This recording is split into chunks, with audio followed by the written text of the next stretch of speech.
we'd get up, she'd get us breakfast, she'd get us off to school, and then she'd spend the whole day making ceramics, making pottery. And then when I came home, she'd be down in her studio, and then she'd come up around like 4 or 5 o'clock. Often she'd come up and she'd be like, "Oh, I'm starving," because she hadn't eaten all day. And I used to think, like, how can you do that? And now I do the same thing. I appreciate how that's exactly how she was. She'd just get caught up in the creative process. She was always incredibly driven she would just push herself to do more and more.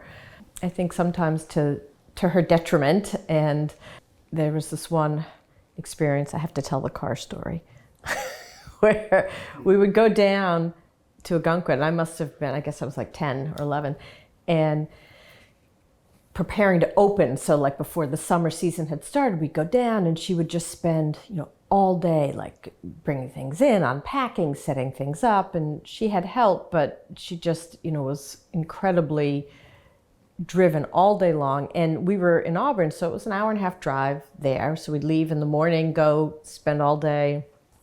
I guess we'd have dinner in Perkins Cove, and then we'd drive home. So one night we're driving home, she's clearly exhausted. It's just my mom and me. And also I noticed she's like rolling her window down and kind of like sticking her head out the window. And I was like, what are you doing? She's like, "I don't want to fall asleep."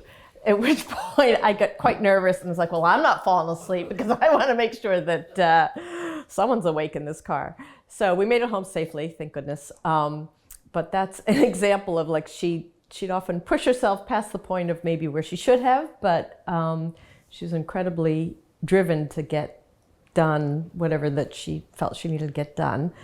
Determined and driven with whatever it is she's doing, whether it's planting 100 tulips in the front yard to the point where the next day she woke up and couldn't move her arm, had sprained her arm because she just was determined to get these planted, or making pottery, working all day in her studio, but determined.